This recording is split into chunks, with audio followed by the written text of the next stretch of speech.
நமச்சிவாய சிவாய நம. அனைத்து தமிழ் உள்ளங்களுக்கும் கனிவான வணக்கங்கள்.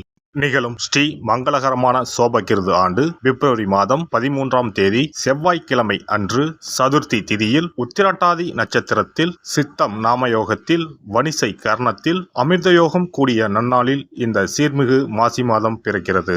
நவ கிரகங்களின் அதிபதியான சூரிய பகவான் கும்பராசியில் சஞ்சாரிக்கும் காலம்தான் மாசி மாதம் என்று அழைக்கப்படுகின்றது. தமிழ் மாதங்களில் 11வது மாதமான மாசி மாதத்தில் மாசி மக விரதமும் மகா சிவராத்திரி விரதமும் பிடிக்கப்படுவது விசேஷம். மாசி மாதத்தில் பௌர்ணமி நிறைந்த மக நட்சத்திர நாளில் கொண்டாடப்படும் விரதம் மாசி மகம். சிவபெருமானுக்கு மாசி மாதத்தின் தேய்பிறை சதுர்த்தசி நாளின் இரவில் கொண்டாடப்படும் விரதம்தான் மகா சிவராத்திரி. பிறக்க போகும் இம்மாதம் உங்கள் வாழ்வில் வளமும் நலமும் செல்வ செழிப்பும் பெற்று புதிய வாய்ப்புகள் புதிய வெற்றிகளுடன் மங்களகரமாக அமைய எல்லாம் வல்ல இறைவனை உளமாற வேண்டி விரும்பி கேட்டுக்கொள்கிறேன். இம்மாத கிரக நிலைகளை பார்க்கும்போது மேசத்தில் குருவும் கன்னி ராசியில் கேது பகவானும் மகர ராசியில் செவ்வாய் சுக்கிரன் புதனும் கும்பராசியில் சனியும் சூரியனும் சேர்ந்து பயணிக்கின்றனர். மீன ராசியில் ராகு பகவான் சஞ்சாரம் செய்கின்றார். கிரக சஞ்சாரங்களின் பாதிப்பால் ஒரு சில ராசிக்காரர்கள் தங்கள் வாழ்வில் மண் மீதும் பெண் மீதும் ஆசைப்பட்டு வீண் விரயங்களை அடைந்து திருவோடு ஏந்தி பிச்சை மட்டும் எடுக்கவில்லை என்ற நிலை இருந்தது. தெய்வமாய் நீங்கள் நினைத்தவர் கூட உங்களை தெருவில் நிற்க வைத்து பார்த்தனர். ஆடாத ஆட்டம் ஆடி ஒடுங்கிய உங்கள் வாழ்வில் இனி வசந்தம் வீசப்போகிறது. வரும் வாய்ப்பை சரியாக பயன்படுத்தி முன்னேறும் வழியினை பாருங்கள். விருச்சிக ராசி அன்பர்களுக்கு விசாகம் 4ஆம் பாதம் அனுசம் கேட்டை நட்சத்திரங்களில் பிறந்தவர்களுக்கு எல்லா துயரங்களும் விடுபட போகிற மாதம் இது. மாதம் தொடங்கி 20 தினங்கள் முடிவதற்குள் நினைக்கின்ற அனைத்து விஷயங்களும் நிறைவேறும். ஒரு உயர்வுக்காக காத்திருக்கின்ற அதிமுக்கியமான விஷயங்களுக்கும் நல்லவித அதிர்ஷ்ட உயர்வு முடிவு ஏற்படும். இல்லத்திற்கான அத்தியாவசிய கடமைகள் தடையின்றி நிறைவேறும். அன்றாட வருமானம் சரளமாகும். வீண் குழப்பங்கள் இல்லை. இல்லத்துக்குள் சச்சரவுகள் முளைப்பதற்கான சாத்தியக்கூறுகள் இல்லை. நீண்ட மாத விருப்பங்கள் ஆசைகள் நினைப்புகள் அனைத்தும் பலிதமாகி குடும்ப சந்தோஷம் அதிகரிக்கும். ஆரோக்கிய நிலைமையில் புதிய தெளிவு பிறக்கும். கடன் கன்னி வம்பு வழக்கு கோர்ட் காவல்துறை ரீதியான சச்சரவுகள் இந்த மாத 3வது வார ஆரம்பத்தில் இருந்து முடிவுக்கு வரும். உத்தியோகம் தொழில் பணி பதவி சம்பந்தப்பட்ட உயர்வு எதிர்பார்ப்பு சாதக விஷய நடவடிக்கைகள் அனைத்திலும் உயர்வு மாற்றங்கள் உண்டாகும். நிர்வாகம் முதலீடு வியாபார பட்ஜெட் சம்பந்தப்பட்ட விஷயங்களில் 3வது வார ஆரம்பத்திலிருந்து மேன்மையான திருப்பங்கள் காத்துள்ளன. மண் மனை சொத்து பத்து சம்பந்த பிரச்சனைகள் பூர்வீக சொத்து சம்பந்த சச்சரவுகளுக்கு சாதகமான முடிவு காத்திருக்கிறது. அனுசம் நட்சத்திர இளம் இருபாலருக்கும் திடீர் திருமணம் கைகூடும். விசாகம் நட்சத்திர இளம் இருபாலருக்கும் அரசு உத்தியோக கனவு பூர்த்தியாகும். கேட்டை நட்சத்திரக்காரர்களின் 1.5 வருட போராட்டம் ஓய்ந்து எதிர்காலத்திற்கான மிகப்பெரிய அடித்தளத்தை உருவாக்கப் போகிற மாதம் இது. இம்மாத திங்கள் வியாழன் மற்றும் வெள்ளிக்கிழமைகளில் சந்தோஷ இனிமை சம்பவங்களும் இல்லத்திற்கான உயர்தர உடைமை பொன் பொருள் ஆடை ஆபரண சேர்க்கைகளும் சேரும். இம்மாத 3, 9, 15, 18, 22, 25வது தினங்களில் பொன்பொருள் சேர்க்கையை தந்துவிட்டு மாதம் முடியும்.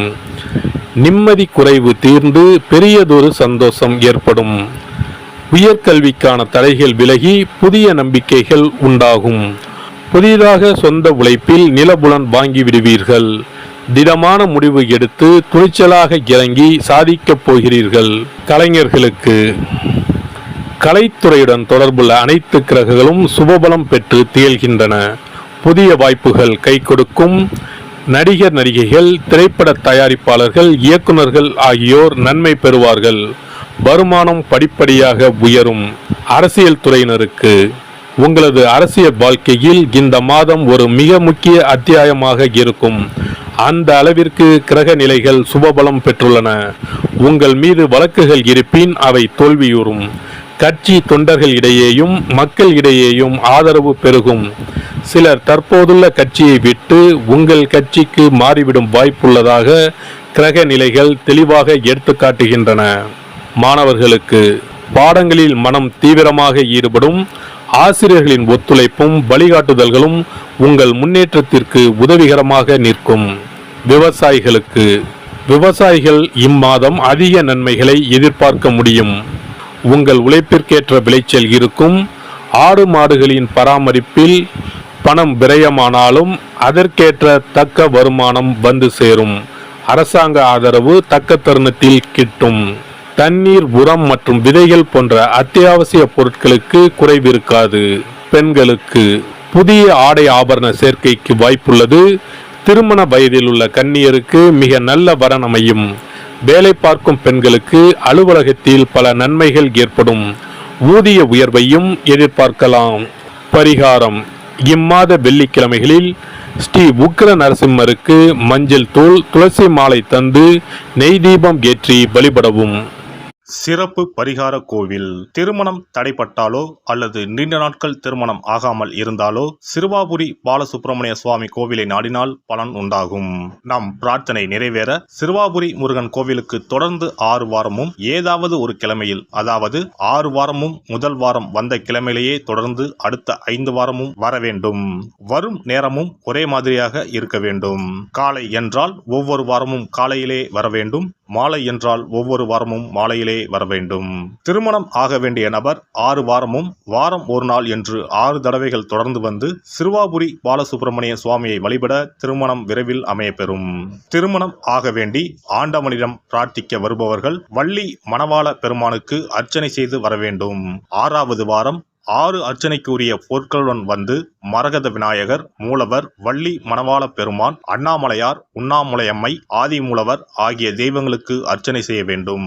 வள்ளி மணவாள பெருமாள் சன்னதியில் தரும் மாலையை திருமண மாலையாக எண்ணி அணிந்து 6 முறை ஆலயத்தை சுற்றி வர வேண்டும்.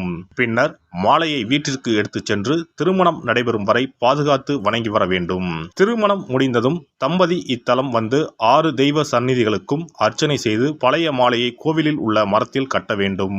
திருமணம் தவிர மற்ற வேண்டுதல்களான வீடு, பிள்ளை பேறு, செல்வம், நோய் நிவர்த்தி ஆகியவை பெற வருபவர்கள் மேற்படி முறைப்படி 6 வாரமும் மூலவர் சன்னதியில் அர்ச்சனை செய்து வர வேண்டும்.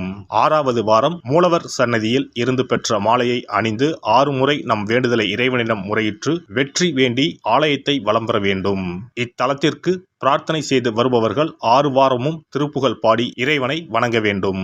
எண்ணியது முடிக்கும் எம்பெருமானை எண்ணி நம் மனதில் நம்பிக்கையை வளர்த்து கொள்ள வேண்டும்.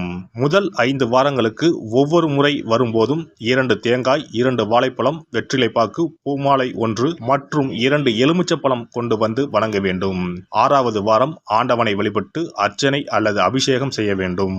ஒவ்வொரு வாரமும் வந்து போகும்போது நம்மிடம் கொடுக்கப்பட்ட ஒரு எலுமிச்சம் பழத்தை வீட்டிலே வைத்து பூ வைத்து பூஜித்து வர வேண்டும். முதல் வார எலுமிச்சம் பழத்தை 2வது வார எலுமிச்சம் பழம் வந்தவுடன் எடுத்து கடல், கிணறு ஏதாவது ஓர் அசுத்தம் இல்லாத இடத்தில் சேர்த்துவிட்டு தற்சமயம் பெற்று வந்த பழத்தை மீண்டும் பூஜிக்க வேண்டும். இவ்வாறு 5 வாரம் செய்துவிட்டு 6வது வாரம் நாம் பெற்று வந்த பழத்தை ஈரம் படாது பாதுகாத்து நம்முடைய பிரார்த்தனை நிறைவேறும் வரை பூஜிக்க வேண்டும். இந்த பிரார்த்தனை பூஜை காலங்களில் நாம் அண்டர்பதி திருப்புகளை ஓதி வணங்க வேண்டும். நம் பிரார்த்தனை நிறைவேறியதும் சிறுவாபுரி வந்து 6 அர்ச்சனைக்கு உரிய பொருட்கள் வைத்து பால சுப்பிரமணிய சுவாமியை வணங்க வேண்டும். இங்கு உள்ள 2 முருகப்பெருமான் சன்னதிகளில் ஆதி மூலவரிடம் நம்முடைய குறைகளையும் தடைகளையும் நீக்க கோரி வணங்கி வர இன்ப வாழ்வு உண்டாகும். இத்தலத்தில் பிரார்த்தனை செய்து வருவோர்கள் முதல் வாரத்திலோ அல்லது தொடர்ந்து வரும் வாரங்களிலோ பலன் பெறுவது உண்டு. ஒருவருடைய நம்பிக்கை மிகுந்த பிரார்த்தனை அவரின் காரியத்தை மிக விரைவில் முடித்து வைக்கும். எல்லாம் வல்ல இறையருளால் நீங்களும் உங்கள் அன்பு குடும்பமும் உடல் நலம், நீலாயுள், நிறை செல்வம், உயர் புகழ், மெய்ஞானம் ஓங்கி வாழ்க வளமுடன். இந்த வீடியோ பதிவு உங்களுக்கு பிடித்திருந்தால் லைக் பண்ணுங்க, கமெண்ட் பண்ணுங்க, ஷேர் பண்ணுங்க, மறக்காம சப்ஸ்கிரைப் பண்ணுங்க, பக்கத்துல இருக்கிற பெல் பட்டனை கிளிக் பண்ணுங்க. நன்றி, வணக்கம். ஓம் நமச்சிவாய. சிவாய நம.